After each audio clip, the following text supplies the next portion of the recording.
এই দলটাই ভারতীয় প্রভাব মুক্ত। বাংলাদেশের যত, এর আগে আমি অনেক লেখা লিখেছি যে ইভেন আওয়ামী লীগ এবং বিএনপির মধ্যে অনেকে আছে তারা মনে করে যে আওয়ামী লীগের, সরি, ভারতের সাপোর্ট ছাড়া তারা ক্ষমতা বেশি থাকতে পারবে না।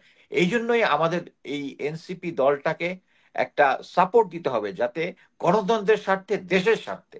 এখন আমরা ঝাঁপায় পড়ে তাদের এগেনস্টে স্টিল দে আর হিরো, এবং তাদের এগেনস্টে লিখে যাবো দিস ইজ নট। তো আমি মনে করি যে এই দলটা, আওয়ামী লীগ এত বছর ধরে আমাদেরকে এত নির্যাতন করেছে, তারপরেও আমরা তাকে ইনক্লুসিভ ইনভেস্টমেন্ট দিতে চাই, তাদেরকে মাফ করতে চাই। কিন্তু এই নতুন দলটা যেটা আসছে, আমি কিন্তু, তারা কিন্তু প্রথমে আমি বলেছিলাম যে তাদের একটা, আমি স্ট্যাটাস দিয়েছিলাম যখন আমি শুনেছিলাম যে তারা বিভিন্ন জায়গায় গিয়ে প্রোটোকল নিয়েছে, কিংস পার্টি আর স্ট্রেট, আমি বলেছিলাম এটার মধ্যে ছাত্ররা আমার দিকে একটু খেপছিল। ডাজন্ট ম্যাটার, আমি চাই না, আমি উদাহরণ দিয়েছি। পাশের দেশের কেজরিওয়াল সরকারি চাকরি ছেড়ে দিয়ে নির্বাচনে এসছে এবং সে সফল হয়েছে। আমার কথা হচ্ছে, ছাত্রদেরকে প্রথমেই বললেই হবে না যে আমরা আজকে সে নির্বাচনে আসবে, আইসেই তাকে ক্ষমতায় যেতে হবে। অ্যাকচুয়ালি এই এই ছাত্রদেরকে করাপ্টেড করেছে জেনারেল ওয়াকার এবং মেজর জেনারেল হামিদ। তারা প্রথমেই 5 তারিখে যে তাদেরকে বুঝিয়েছে যে তোমাদেরকে নিয়ে একটা নতুন দল, এবং আহ, কি বলে, এই ইসলামী দলগুলোকে সাথে সে তার বাসায় কনফারেন্স করেছে, করে বলেছে তোমরা হবে মেইন দল, বিএনপি হবে বিরোধী দল। পরবর্তীতে যখন বাস্তবতা আসছে, বাস্তবতা এসে জেনারেল ওয়াকার যখন দেখে যে বিএনপি কে তো ইয়া করতে পারবে না, তখন বিএনপির পক্ষে চলে গেছে, ছাত্রদেরকে মাঝখানে ছেড়ে দিছে। এবং এটার কারণে স্টিল এরা কিন্তু এখন পর্যন্ত এটা স্বীকার করতেছে। শুধু আসিফ মাহমুদ ওইটাই বলেছে যে জেনারেল ওয়াকার জেনারেল ওয়াকার বলেছিল প্রফেসর ইউনূস হচ্ছে কনভিক্টেড, তাকে নেওয়া যাবে না।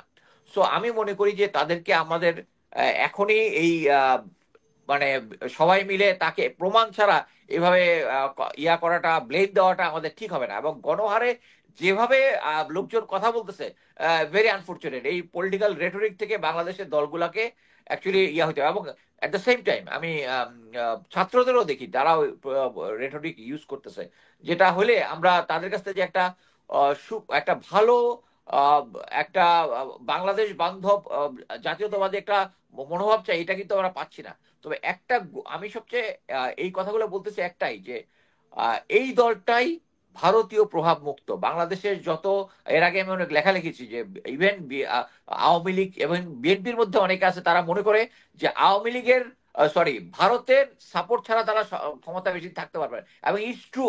এই 16 বছরে আমাদের ভিতরে যে পরিমাণ ভারতীয় এবং রয়্যাল এজেন্ট সৃষ্টি হয়েছে, তারা কিন্তু এখন যদি বিএনপিও যদি দলে আসে, আমি মনে করি না, যদি তারা যদি না চায়, 2 বছরের মধ্যে দেখা যাবে যে তাদের নামে এমন ইয়াটিয়া, ওই যে আমরা মনে করতে পারি যে এর আগে কিন্তু 64 জেলায় যে একটা একসাথে বোমা হামলা হয়েছিল, এটা কিন্তু আহ, ম্যাডাম খালেদা জিয়ার কিন্তু চায়না ভিজিট বন্ধ হয়ে গেছিল, এরকম একটা সিচুয়েশন যদ্দূর আমার মনে পড়ে। সো এরকম একটা সিচুয়েশনে এখন যেটা করা হচ্ছে, এই দলটা যেটা হচ্ছে ভারতীয় কন্ট্রোলের মধ্যে নাই এখন পর্যন্ত।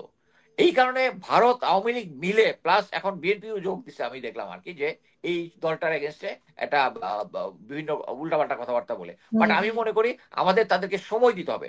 তারা আমাদের সদ্য একটা দেশকে নতুন ভাবে স্বাধীন করার তারা সৈনিক। আমাদেরকে তাদেরকে সুযোগ দিতে হবে। আমরা তো জানি কাদের সিদ্দিকী বিশাল বীর উত্তম ইয়া, কিন্তু আপনি গিয়া দেখেন তার কনস্ট্রাকশন একটা ফার্ম ছিল, সোনার বাংলা কনস্ট্রাকশন ফার্ম। মানে ময়মনসিংহ কিশোরগঞ্জ এই এলাকায় খালি খালি ব্রিজ বানাইছে, ব্রিজের সাথে কোনো রাস্তা নাই। ব্রিজ অর্ধেক কাজ করে টাকা নিয়ে চলে গেছে। সেও তো একজন খেতাবপ্রাপ্ত মুক্তিযোদ্ধা, কিন্তু সে তো একজন দুর্নীতিবাজ। তো এত বছর পরে আমরা তাদেরকে, কাদের সিদ্দিকীকে এখনো রেখে দিছি, আর এরা মাত্র দাঁড়াইতেই পারলো না, আমরা এদেরকে এগেন্স্টে পিছিয়ে থাকা শুরু করছি। It's not fair. মনির ভাই যেটা বললেন, অ্যাকচুয়ালি আমি নতুন বাংলাদেশ বলতে চেয়েছি। ইটস নট দ্যাট আমি স্বাধীনতা যুদ্ধকে কোনো কিছু ইয়া করেছি। আরেকটা জিনিস হচ্ছে যে 5 জন ওই ডিবি হারুনের ওখানে, এটা নিয়ে আমি একটু কথা বলবো। সেটা হচ্ছে আহ নাহিদকে কিন্তু প্রচন্ড ভাবে পিটানো হয়েছিল, এটা বিভিন্ন জায়গায় আমরা দেখেছি। তারা গুলি খায়নি এই কারণে তারা লাইফ রিস্ক নেয় নাই তা না। আমি সামরিক বাহিনীর সদস্য এবং একজন প্রাক্তন প্যারাট্রুপার হিসাবে আমি জানি যারা ভয় পায় আকাশে গেলে তাদের কি অবস্থা হয়। যারা এই ধরনের সিচুয়েশন, আমি ইউএন মিশনেও কয়েকটা সিচুয়েশনে গিয়েছি যেখানে অনেক ব্লাড শেড দেখেছি, ইয়া দেখেছি। সো ওইটাকে, তাদেরকে আন্ডারমাইন করার কোনো সুযোগ আমি দেখি না। আরেকটা হচ্ছে তারা তো নেতৃত্বে ছিল সেনাবাহিনীতে, যেরকম মনে করেন যে সামনে যারা সরাসরি যুদ্ধ করতেছে তাদেরকে আপনি স্প্লিন্টারের দাগ পাবেন তাদের, কিন্তু জেনারেলদের কিন্তু পাবেন না। জেনারেল কাজ করে এটা নেতৃত্ব এবং এটা কন্ট্রোল করে। সো আমি সব ইয়াতেই বলতেছি যে আমরা সবসময় চাই দেশে একটা আহ, সঠিক গণতন্ত্র আসুক। শেখ হাসিনা যেটা করেছিল সেটা হচ্ছে তার দলটাকে এত স্ট্রং হয়েছিল যা বাকি দলগুলোকে এত দুর্বল করেছিল। এখানে যদি আমি মনে করি যে গণতন্ত্রের এইটাই হচ্ছে দুর্বলতা, সেটা হচ্ছে এখন আওয়ামী লীগ গ্রাউন্ডে নাই। সো বিএনপি, আমার অ্যাসেসমেন্টে নেক্সট একটা নির্বাচন দিলে নিঃসন্দেহে বিএনপি আসবে, কিন্তু বিএনপি যদি আসে এককভাবে যদি সংখ্যাগরিষ্ঠ পায় এবং যদি একটা আহ, মানে শক্তিশালী বিরোধী দল না থাকে, তাহলে এই আমাদের গণতান্ত্রিক সিস্টেমে বিএনপিও আবার যে পরবর্তীতে একটা ফ্যাসিস্ট হয়ে উঠবে না এটার কোনো গ্যারান্টি নাই। কারণ আমরা দেখি আমরা কিভাবে প্রতিনিয়ত ভারতের দ্বারা, মানুষের দ্বারা, টাকার দ্বারা, নারী দ্বারা প্রভাবিত হই। সো আমাদের একটা শক্তিশালী বিরোধী দল থাকতে হবে। এই জন্যই আমাদের এই এনসিপি দলটাকে একটা সাপোর্ট দিতে হবে, যাতে গণতন্ত্রের স্বার্থে, দেশের স্বার্থে। এখন আমরা ঝাঁপায়া পড়ে তাদের এগেনস্টে স্টিল দে আর হিরো এবং তাদের এগেনস্টে লেগে যাবো, this is not fair. Thank you.